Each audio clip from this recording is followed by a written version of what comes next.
नमस्कार दोस्तों। आज की कहानी बहुत ही ज्ञानवर्धक है। ये एक बहादुर लेकिन जिद्दी राजा की कहानी है जो पहाड़ों से घिरे एक खूबसूरत राज्य पे राज करता था। उसके दिल में बूढ़ों के लिए गहरी नफरत थी और उनके लिए राज में कोई जगह नहीं थी। लोग डर और खौफ में जी रहे थे। लेकिन एक दिन ऐसा राज सामने आया जिसने राजा की सोच और पूरे राज्य की किस्मत बदल दी। आगे की कहानी बेहद रोमांचक है, तो चलिए शुरू करते हैं आज की कहानी। पहाड़ों के बीच बसे एक राज्य में एक युवा नौजवान राजा राज करता था। वो दिखने में शक्तिशाली, उत्साही और बहुत सरल स्वभाव का था, लेकिन उसका दिल बहुत कठोर था और उसकी आंखों में बड़े बुजुर्गों के प्रति नफरत भरी हुई थी। उसे बूढ़े लोग देखना भी पसंद नहीं था, देखना तो दूर उनके बारे में सुनना भी पसंद नहीं था। और जो भी उसकी नजर में आता था, जिसके बालों में थोड़ी सी भी सफेदी दिखती थी, वो उसका सिर धड़ से अलग करवा देता था। राजा खुद जवान था और अक्सर अजीबोगरीब हुक्म देता रहता था। लोग उससे बहुत तंग आ चुके थे, लेकिन राजा का रौब इतना था कि कोई बोलने की हिम्मत नहीं करता था। हर तरफ खौफ और खामोशी छाई हुई थी।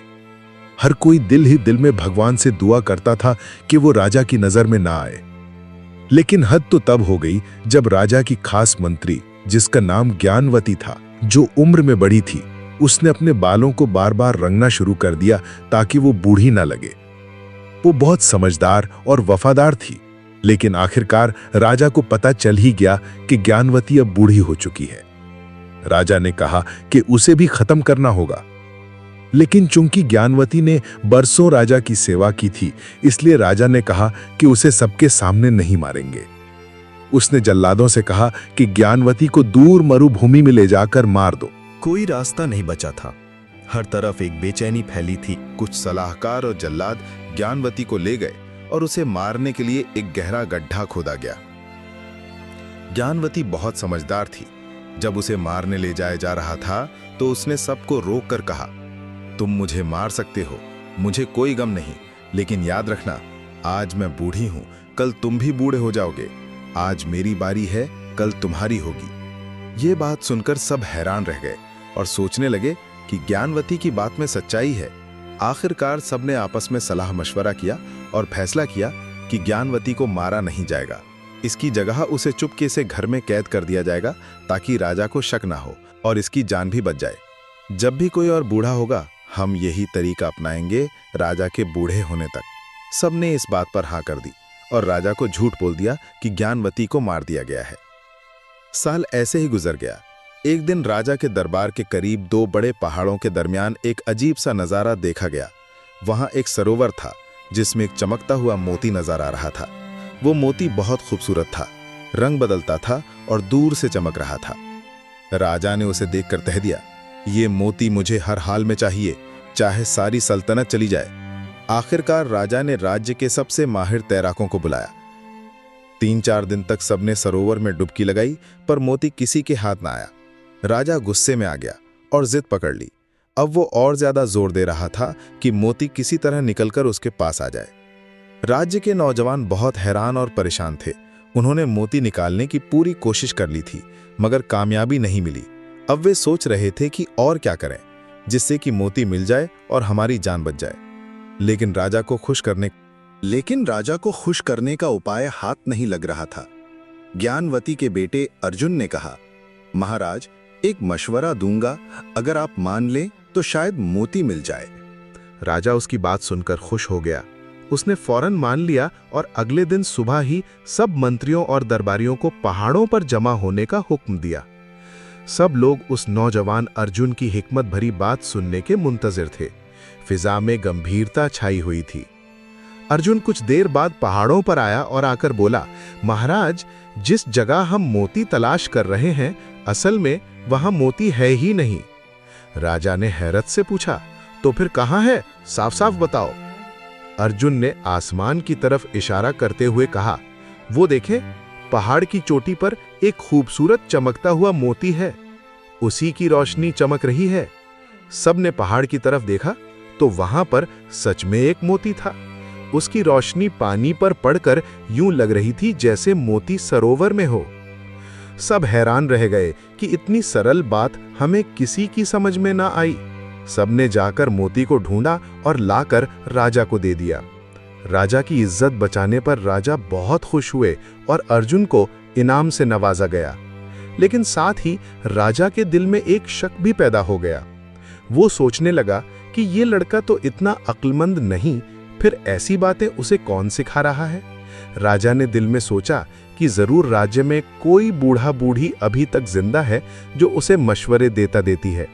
वो जानना चाहता था कि कहीं किसी ने उसके हुक्म की खिलाफ वर्जी तो नहीं की, इसलिए उसने एक नया तरीका निकाला ताकि पूरी प्रजा का इम्तिहान लिया जा सके। कि एक खास तारीख को पूरी प्रजा एक खास टोपी तैयार करे। शर्त ये थी कि टोपी पानी और आग दोनों से बनी हो। ऐसा ना हो कि वो आग में जल जाए या पानी से बह जाए। और ये भी जरूरी था कि वो टोपी पहनने वाले के सर को ना जलाए और ना ही गीला करे। ये शर्त सुनकर पूरी सल्तनत परेशान हो गई। लोग हैरान थे कि ये कैसा काम है, ऐसी टोपी तो दुनिया में बनी ही नहीं। लेकिन राजा ने सख्ती से कहा था, अगर शर्त पूरी ना हुई तो सब प्रजा को निकाल दिया जाएगा और उनकी जगह दूसरे चालाक लोग रखे जाएंगे। अब सब लोग सोचने लगे, सर पकड़ने लगे।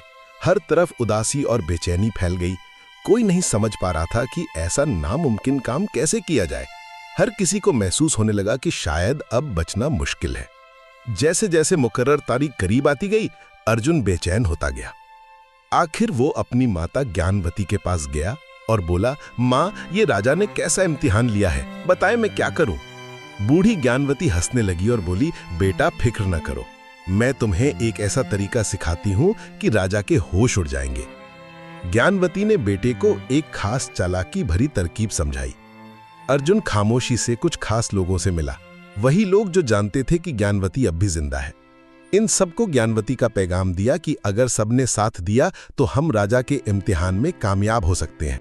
पूरी प्रजा राजा के दरबार में जमा हो गई। हर किसी के चेहरे पर फिक्र और हैरत थी। सबकी नजरें दरवाजे पर थीं कि अब कौन सा करिश्मा होने जा रहा है। अर्जुन और उसके साथियों ने खास ऐलान करने की तैयारी कर ली। थोड़ी देर बाद कुछ लोग आगे बढ़े और सबसे ऊंची आवाज में कहा, सुन लो सब लोग, आज हम महाराज को एक ऐसा ताज पहनाएंगे जो आग और पानी दोनों से बना है। लेकिन इस ताज की खास बात यह है कि सिर्फ वो लोग उसे देख सकते हैं जो ईमानदार हों। बेईमान लोग उसे नहीं देख सकेंगे। ये सुनकर पूरा दरबार हैरत में पड़ गया। कुछ लोग चौंक गए, कुछ ने सर झुका लिया।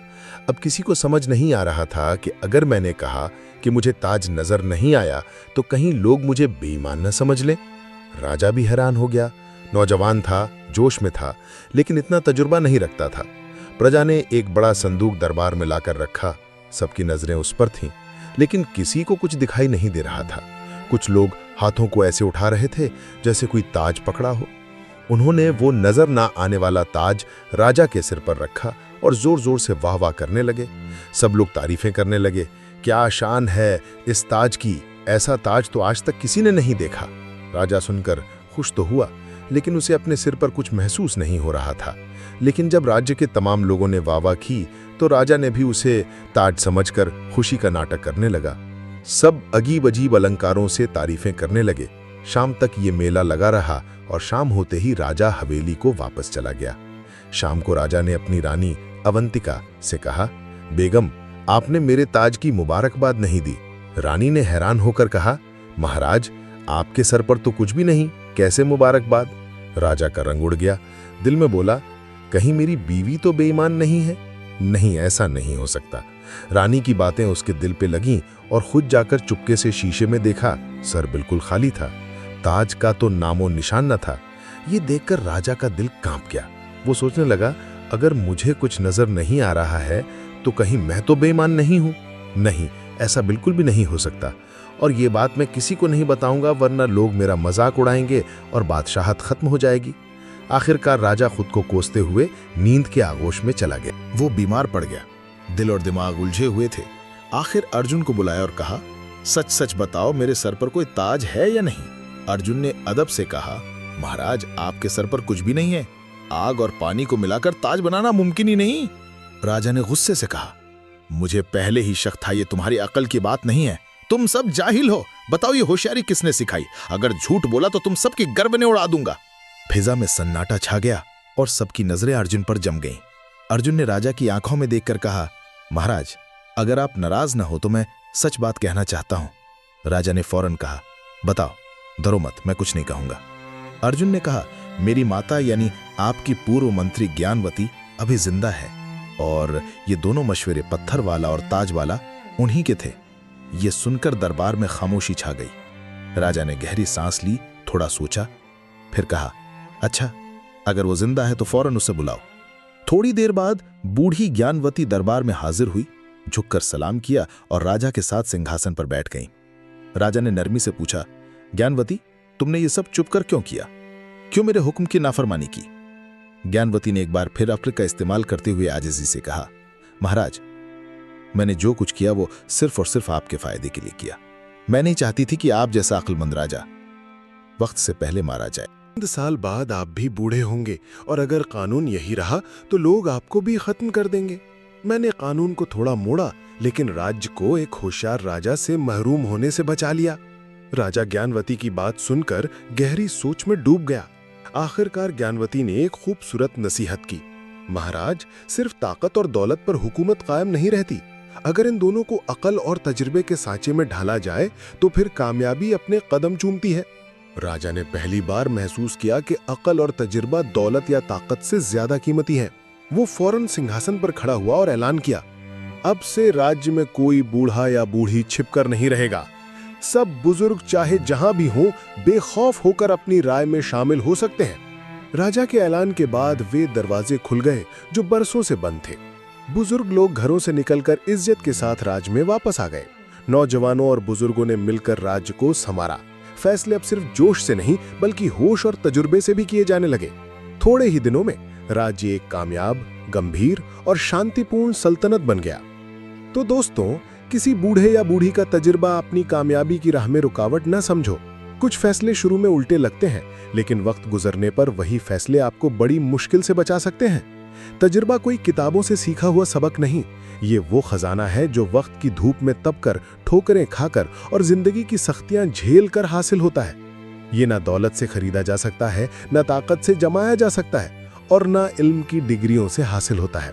उसके लिए जवानी के काले बाल सफेद करने पड़ते हैं। हो सकता है वो तुम्हारे क्षेत्र का माहिर ना हो, लेकिन जिंदगी के कई ऐसे रास्ते वो दिखा सकती है जिन पर तुमने कभी कदम भी न रखा हो। उसका तजुर्बा तुम्हें वो बचाव दे सकता है जो वैद्य की दवा से नहीं मिल सकता। सोशल मीडिया के इस चमकते मगर काले दौर में हमने सिर्फ बड़ों की नाफरमानी नहीं की, बल्कि उनकी अक्ल और तजुर्बे का मजाक उड़ाना शुरू कर दिया है। जिस नस्ल ने हमारी बुनियाद रखी, आज हम उसी नस्ल को जाहिल और पुराना कहकर नजरअंदाज कर रहे हैं। ये अमल हमारे अंधेरे भविष्य की एक वाजिब अलामत है। याद रखो, तुम्हारी तालीम, डिग्रियां और होशियारी अपनी जगह काबिले फख्र हैं, लेकिन जब तक इनमें बड़ों की दानाई, जिंदगी का तजुर्बा और सब्र शामिल नहीं होगा, तब तक वे अधूरे रहेंगे। जो नौजवान अपनी राह में बुजुर्गों के मशवरे को शामिल कर लेते हैं, वे अक्सर ठोकर खाने से बच जाते हैं। दुनिया में जितनी भी कामयाब कौमें गुजरी हैं, उनके पीछे एक ही राज था, अपने पूर्वजों की इज्जत और उनके रास्ते पर चलना। और जो कौमें अपने बड़ों को भूल जाती हैं, उनकी मंजिल अंधेरे, बर्बादी और पछतावे के सिवा कुछ नहीं होती। मन का वो खजाना समझो जिसमें वक्त और अनुभव की लिखी हुई अमूल्य सीखें छुपी हैं। आपका बर्थडे हो, एनिवर्सरी हो या कोई और खास पल, हमें कमेंट में लिखकर बताइए। हम आपकी खुशी को अपनी वीडियो में जरूर जगह देंगे। जल्द मिलते हैं एक नई कहानी के साथ। तब तक के लिए नमस्कार दोस्त।